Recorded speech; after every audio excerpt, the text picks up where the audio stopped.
अयोध्या जन्मभूमि विवाद के बाद ज्ञानवापी केस में बड़ी अपडेट सामने आई है।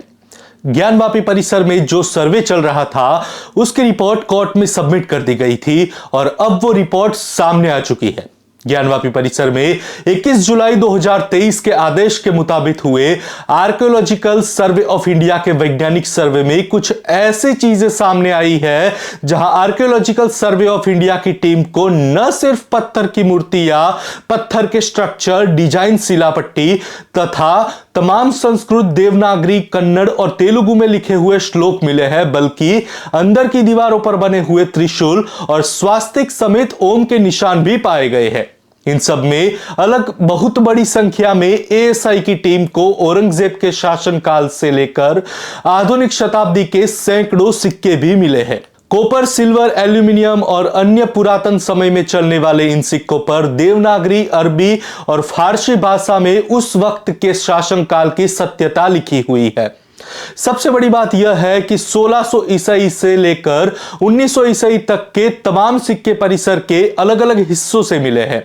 ईटीवी भारत उत्तर प्रदेश में छपी रिपोर्ट के अनुसार राम का नाम लिखा एक संगमरमर का पत्थर, माता गंगा की सवारी पत्थर का घड़ियाल, प्रभु हनुमान की प्रतिमा, भगवान गणेश की मूर्ति, शंकर पार्वती की टूटी हुई मूर्ति, शिवलिंग के पत्थर के अधूरे हिस्से और वह खंभा जो तहखाना के अंदर इस पूरे परिसर में मंदिर होने के सबसे बड़े सबूत के तौर पर माना जा रहा है। द वायर में छपी रिपोर्ट के अनुसार भारतीय पुरातत्व सर्वेक्षण यानी कि एएसआई ने वाराणसी में ज्ञानवापी मस्जिद की अपनी सर्वेक्षण रिपोर्ट में दावा किया है कि मौजूदा संरचना यानी कि मस्जिद के पहले निर्माण से पहले वहां एक बड़ा हिंदू मंदिर मौजूद था और इस्लामी पूजा स्थल का निर्माण के लिए मंदिर के कुछ हिस्सों का इस्तेमाल भी किया गया था। एएसआई ने काशी विश्वनाथ मंदिर से सटी 17वीं शताब्दी की मस्जिद का अदालत द्वारा वैज्ञानिक सर्वेक्षण किया ताकि यह पता लगाया जा सके कि क्या इसका निर्माण किसी मंदिर की पहले से मौजूद संरचना पर किया गया था, जैसा कि हिंदू याचिकाकर्ताओं ने दावा किया है जिन्होंने साल भर प्रवेश की मांग की है। जहां वाराणसी अदालत ने 24 जनवरी को एएसआई रिपोर्ट के निष्कर्षों को सभी पक्षों को उपलब्ध कराने की अनुमति दी थी। बाद में एएसआई की रिपोर्ट में कहा गया था कि मंदिर में एक बड़ा केंद्रीय कक्ष था और कम से कम एक कक्ष क्रमशः उत्तर, दक्षिण, पूर्व और पश्चिम में था। एएसआई ने कहा कि उत्तर, दक्षिण और पश्चिम में तीनों कक्षों के अवशेष अभी भी मौजूद है, लेकिन पूर्व में कक्ष के अवशेष और इसके आगे के विस्तार का भौतिक रूप से पता नहीं लगाया जा सकता है, क्योंकि यह क्षेत्र पत्थर के फर्श वाले एक मंच से नीचे ढका हुआ है। इसमें दावा किया गया है कि सभी वास्तुशिल्प घटकों और फूलों की सजावट के साथ मोटी और मजबूत दीवारों वाली इस संरचना का उपयोग मस्जिद के मुख्य हॉल के रूप में किया गया था। साथ ही यह भी कहा गया है कि पहले से मौजूद संरचना के सजाए गए मेहराबों के निचले सिरे पर उकेरी गई जानवरों की आकृतियों को विकृत कर दिया गया था और गुंबद के अंदरूनी हिस्से को डिजाइनों से सजाया गया है, जिसके बाद लोगों के मन में यह सवाल उठना लाजमी था कि क्या अयोध्या की तरह ही हिंदू को एक और मंदिर की भेंट मिलने जा रही है। लेकिन इसका जवाब जानने से पहले इसका इतिहास जानना बेहद ही जरूरी है। नमस्कार, मैं हूं निशित और आप देख रहे हैं आपका अपना यूट्यूब चैनल नो विथ निशित। तो चलिए शुरू करते हैं आज का टॉपिक। अयोध्या तो झांकी है पर काशी मथुरा अभी भी बाकी है। ज्ञानवापी मस्जिद, जिसका नाम आपने खबरों में सुना ही होगा, जहां यह मामला शुरू हुआ था, लेकिन इसको समझने के लिए इसका इतिहास जान लेते हैं। पौराणिक बातों को अगर माने तो ज्ञानवापी का सबसे पहला उल्लेख स्कंद पुराण में मिलता है, जहां स्कंद पुराण के काशी खंड में कहा गया है कि जब धरती पर पानी नहीं था और मां गंगा धरती पर अवतरित नहीं हुई थी, तब महादेव धरती पर आए थे और उन्होंने ज्ञानवापी कुएं की खुदाई की थी, जहां पर ज्ञानवापी का अर्थ होता है ज्ञान का कुआं। इसके अलावा भी कई और बातें इस पुराण में लिखी गई है जो काशी के बारे में काफी रोचक है। इतिहासकारों की माने तो 11वीं शताब्दी में राजा विक्रमादित्य ने काशी विश्वनाथ मंदिर बनवाया था और लगभग एक सदी तक यह मंदिर ऐसा ही रहा।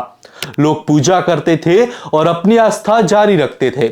लगभग एक सदी बीत जाने के बाद यानी कि 12वीं सदी में इस मंदिर पर पहली बार आक्रमण होता है और इसी सदी में एक पर्शियन स्कॉलर जिसका नाम था हसन निजामी, वो लिखते हैं कि सन 1194 में आज के कन्नौज और इटावा के बीच में चंदावर नाम की एक जगह है, उस पर मोहम्मद गौरी और कन्नौज के राजा जयचंद के सेना के बीच लड़ाई हुई थी। मोहम्मद गौरी का कमांडर कुतुबुद्दीन ऐबक और जयचंद के बीच घनघोर युद्ध होता है और इसमें जयचंद की हार होती है, जिसके बाद मोहम्मद गौरी की सेना का प्लान था कि कन्नौज पर कब्जा किया जाए, लेकिन वो गंगा किनारे बसे बनारस जा पहुंचा और बनारस पर कब्जा कर लिया। हसन निजामी अपनी बुक में लिखते हैं कि मोहम्मद गौरी की सेना जब बनारस पहुंची थी तो लगभग 1000 मंदिरों को तोड़ दिया गया और उसमें काशी विश्वनाथ मंदिर भी शामिल था, जहां पर काशी विश्वनाथ मंदिर को बुरी तरह से तहस नहस कर दिया गया था। यह पहला सबूत था जहां काशी विश्वनाथ मंदिर के विध्वंस की कहानी दर्ज हुई थी। हालांकि जब तक कुतुबुद्दीन ऐबक का शासन रहा तब तक काफी हिंदुस्तानों को बर्बाद किया गया और हिंदुओं पर अत्याचार भी किए गए, लेकिन समय के साथ कुतुबुद्दीन ऐबक का शासन खत्म हुआ और इनकी जगह पर इल्तुतमिश गद्दी पर काबिज होता है। इसी दौरान अच्छी बात यह हुई कि हिंदू मंदिरों और हिंदू पर अत्याचार कुछ हद तक कम हुए थे। इसी समय हिंदू समाज के कुछ बिजनेसमैन मिलते हैं, वो तय करते हैं कि हम फिर से मंदिरों का निर्माण करेंगे। उन्होंने कुछ सरकारी अधिकारियों से मिलकर यह प्रस्ताव रखा और फिर से मंदिरों का जीर्णोद्धार शुरू हुआ, जिसके चलते सन 1296 के आसपास काशी विश्वनाथ मंदिर भी फिर से बनवाया गया और वहां पर पूजा शुरू की गई। लेकिन कहानी में फिर एक बार मोड़ आता है, जहां लगभग 60 सालों के बाद हिंदू समुदाय की मुश्किल फिर से बढ़ने वाली थी। 1359 के आसपास शर्की डायनेस्टी के आक्रांता फिरोज शाह तुगलक आते हैं, जो कि शर्की डायनेस्टी का रूलर था और उसने जौनपुर रियासत बनाई थी। शर्की डायनेस्टी के मालिक शरवार था, उसने अपनी एक अलग सल्तनत जौनपुर के नाम से स्थापित कर दी थी। इसी दौरान फिर शर्की डायनेस्टी के आगे आने वाले रूलर गद्दी पर बैठते हैं और उन्हीं के बीच का एक शासक महमूद शर्की था, जिससे फिर से मंदिरों को तोड़ना शुरू कर दिया था। यह घटनाक्रम की टाइमलाइन देखें तो 1436 से 1458 के बीच में मालूम पड़ती है और इसी दौरान बनारस के काफी मंदिरों को तोड़ा गया और फिर एक बार काशी विश्वनाथ मंदिर को तोड़ा जाया था। समय गुजर रहा था और लगभग 125 साल गुजर जाते हैं। इन समय में यहां पर कुछ रिमार्केबल घटना नहीं होती है। मंदिर टूटा हुआ था और ऐसी ही स्थिति में था। बाद में 125 साल बाद अकबर का शासन आता है, जहां अकबर के नवरत्न में से एक टोडरमल ने अपने बेटे गोपाल गोवर्धन दास को मंदिर फिर से एक बार बनवाने के लिए कहा गया था, जहां साल 1585 में गोपाल गोवर्धन दास ने फिर से काशी विश्वनाथ मंदिर को बनवाने की शुरुआत की थी। कहा जाता है कि राजा टोडरमल के गुरु नारायण भट्ट ने 1580 में मुंगेर की लड़ाई जीतने के बाद टोडरमल को मंदिर फिर से बनवाने की बात कही थी और उन्हीं की सलाह पर यह मंदिर फिर से बनवाया जाता है। मंदिर बनने के बाद फिर से हिंदू समुदाय अपनी आस्था से पूजा करना शुरू करते हैं। लगभग 90 साल बाद एक बार फिर काशी विश्वनाथ मंदिर पर खतरा पैदा हुआ, जहां सन 1698 में बादशाह शाहजहां जब बीमार हुए तो उनके लड़कों के बीच गद्दी के लिए लड़ाई शुरू हो जाती है। इसी लड़ाई में शाहजहां का सबसे बड़ा बेटा औरंगजेब अपने भाइयों को हरा देता है और गद्दी पर कब्जा कर लेता है। औरंगजेब को शासन हिंदू समुदाय के लिए काफी दर्दनाक रहता है। इतिहासकार लिखते हैं कि औरंगजेब के जितना अत्याचार हिंदुओं पर किया उतना किसी ने नहीं किया। तभी की लिखी एक किताब जिसका नाम है मासिर आलमगीरी, जिसमें बताया गया है कि जैसे ही औरंगजेब गद्दी पर काबिज हुआ उसने अत्याचार शुरू कर दिया। किताब में लिखी गई बात के अनुसार अप्रैल 1669 में जब औरंगजेब को यह पता लगता है कि बनारस में हिंदू समुदाय लोग अपनी आस्था का पालन कर रहे हैं और काफी गुरुकुल चला रहे हैं, जहां गुरुकुल में हिंदू बच्चों को हिंदू धर्म का ज्ञान दिया जाता है। इस बात का जैसे ही औरंगजेब को पता चलता है, वो तुरंत अपनी सेना को आदेश देता है कि जाओ और बनारस के सारे मंदिरों और गुरुकुलों को विध्वंस कर दो। अपने शासन के 12वें साल में औरंगजेब ने काशी में स्थित विश्वनाथ मंदिर को तोड़ दिया था। इसी तरह मंदिर तीसरी बार टूटता है और इसकी जगह पर मस्जिद बना दी जाती है। जहां औरंगजेब के समय पर लिखी गई लगभग हर किताब में यह माना गया था कि काशी विश्वनाथ मंदिर को तोड़कर वहां पर मस्जिद बनाई गई थी। इसके बाद समय बीतता है और मुगल सल्तनत कमजोर होती है। 17वीं शताब्दी के आसपास जब मेवाड़ और मराठा रूलर बड़ी ताकत के रूप में सामने आते हैं, तब फिर से मंदिरों का निर्माण शुरू होता है। तब के हिंदू शासक मिलकर तय करते हैं कि मंदिरों का पुनर्निर्माण करवाना चाहिए, जिसमें सबसे बड़ी पहल इंदौर की रानी अहिल्या होलकर ने की थी। रानी ने काशी विश्वनाथ मंदिर को तोड़कर जो मस्जिद बनाई गई थी, उसके आसपास की जमीन खरीद ली और अवध के नवाब से वार्तालाप के बाद तय किया कि मस्जिद के आसपास ही काशी विश्वनाथ का मंदिर बनाया जाए। इसके बाद सन 1777 को जन्माष्टमी के दिन काशी विश्वनाथ मंदिर को बनवाना शुरू किया जाता है और आखिर मंदिर बनता है और 1829 में पंजाब के राजा रंजीत सिंह द्वारा मंदिर को 821 किलोग्राम सोना भेंट किया जाता है। अब आता है साल 1984, जहां देश भर के 500 से ज्यादा संत दिल्ली में जुटते हैं और एक धर्म संसद का आयोजन किया जाता है।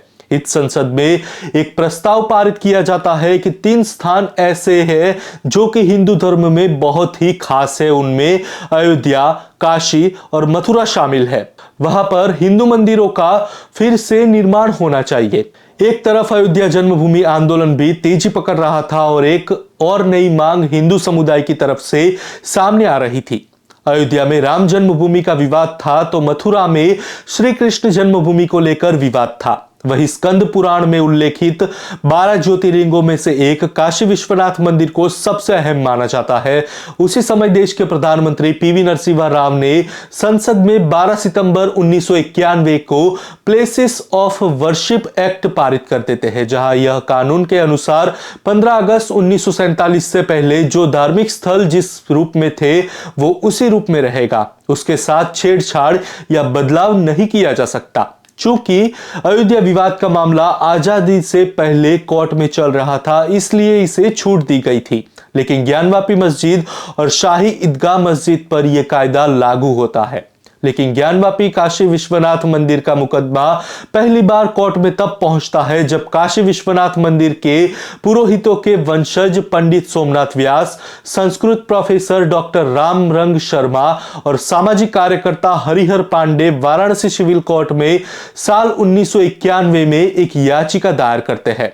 आज तक में छपी एक रिपोर्ट के अनुसार याचिका में तर्क दिया गया कि काशी विश्वनाथ का जो मूल मंदिर था उसे 2050 साल पहले राजा विक्रमादित्य ने बनवाया था और सन 1669 में औरंगजेब ने इसे तोड़ दिया और इसकी जगह मस्जिद बनाई गई।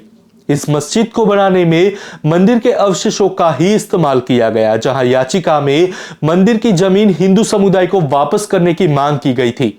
साथ ही यह भी कहा गया था कि इस मामले में प्लेसेस ऑफ वर्शिप एक्ट 1991 लागू नहीं होता है, क्योंकि मस्जिद की मंदिर के अवशेषों के ऊपर बनाया गया था, जिसके हिस्से आज भी मौजूद है। करीब 22 साल बाद यह मामला लंबित पड़ा रहा। बाद में साल 2019 में वकील विजय शंकर रस्तोगी इलाहाबाद हाईकोर्ट पहुंचे। उन्होंने याचिका दायर कर मांग की कि ज्ञानवापी मस्जिद का सर्वे पुरातत्व विभाग से करवाया जाए। दूसरी तरफ ज्ञानवापी मस्जिद की देखरेख करने वाली संस्था अंजुमन इंतजामिया इलाहाबाद हाईकोर्ट पहुंच गई। उसने दलील की कि इस विवाद में कोई फैसला नहीं लिया जा सकता, क्योंकि प्लेसेस ऑफ वर्शिप के तहत इसकी मनाही है। इसके बाद हाईकोर्ट ने निचली अदालत की कार्रवाई पर रोक लगा दी। लेकिन बाद में जाकर अप्रैल 2021 में डिस्ट्रिक्ट कोर्ट में इसकी सुनवाई शुरू होती है, जहां फास्ट ट्रैक कोर्ट के जज आशुतोष तिवारी ने एएसआई के आदेश दिया कि 5 एक्सपर्ट लोगों की एक कमेटी बनाई जाए और इस विवादित साइट का सर्वेक्षण किया जाए। इस बीच में मस्जिद की जो कमेटी है वो इलाहाबाद हाई कोर्ट में पहुंचती है, जहां इस बीच विश्व वैदिक संस्थान की 5 महिला वाराणसी सिविल कोर्ट में एक पिटीशन डाल देती है कि उन्हें विवादित जगह पर स्थापित गणेश मंदिर, हनुमान मंदिर और नंदी की पूजा करने का हल दिया जाए। चूंकि यह मामला इलाहाबाद हाई कोर्ट में लंबित था, जिसके चलते इन महिलाओं की याचिका पर स्टे लग जाता है। स्टे लगने के बाद 10 महीने गुजर जाते हैं। इसके बाद यह मामला फिर से उठता है और करीब 10 महीने बाद वाराणसी सिविल जज ने अजय कुमार मिश्रा को सर्वे कमेटी को एडवोकेट कमिश्नर नियुक्त किया और सर्वे की कामगिरी शुरू करवाई। लेकिन जैसे ही यह मस्जिद कमेटी को मालूम पड़ी तो वो फिर इलाहाबाद हाई कोर्ट में गए, लेकिन उनकी अपील को खारिज कर दिया जाता है। बाद में 13 मई 2023 को मस्जिद कमेटी सुप्रीम कोर्ट पहुंच गई। सुप्रीम कोर्ट में उन्होंने यह कहा कि प्लेसेस ऑफ वर्शिप एक्ट का उल्लंघन है, जिसके बाद सुप्रीम कोर्ट ने यह मामला जस्टिस चंद्रचूड़ को पास कर दिया। सुनवाई अगले दिन होने वाली थी। उधर वाराणसी कोर्ट ने एक आदेश दिया कि जो शिवलिंग मिला है उसको सील कर दिया जाए और किसी को अंदर प्रवेश नहीं दिया जाए।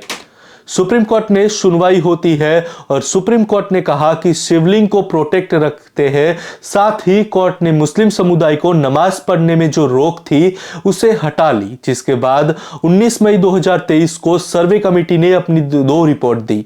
रिपोर्ट में कहा गया कि विवादित साइट पर से सबसे पहले सबूत मिलते हैं कि यहां एक मंदिर था। सुप्रीम कोर्ट ने बाद में यह मामला वाराणसी हाई कोर्ट में भेज दिया, लेकिन इन सब के बीच सर्वे की रिपोर्ट को ही आधार माने तो यह मामला हिंदू पक्ष के लिए एक बहुत ही बड़ा महत्वपूर्ण मामला है और फैसला हिंदू पक्ष में आने की पूरी संभावना है। और वो समय भी दूर नहीं है जहां अयोध्या के बाद हिंदुओं को एक और दूसरी भेंट मिलने जा रही है। तो इसी के साथ हम आशा करते हैं कि आपको यह वीडियो जरूर पसंद आया होगा। तो वीडियो को ज्यादा से ज्यादा शेयर करें और लाइक करें और अपने कमेंट हमें कमेंट बॉक्स में जरूर बताएं। और हाँ, ये तो बात हुई काशी की, लेकिन अभी मथुरा का पार्ट आना बाकी है जो आपको अगले वीडियो में देखने को मिलेगा। तो इसके लिए चैनल को सब्सक्राइब कर दीजिए और बेल आइकॉन दबा दीजिए ताकि आगे आने वाले वीडियोस की जानकारी आपको मिलती रहे। तो मिलते हैं अगले वीडियो में जो कि होगा मथुरा के हिस्ट्री पर। तब तक आप देखते रहिए आपका अपना YouTube channel know with Nishit, unveiling truths empowering minds. नमस्कार, जय हिंद, जय मां भारती।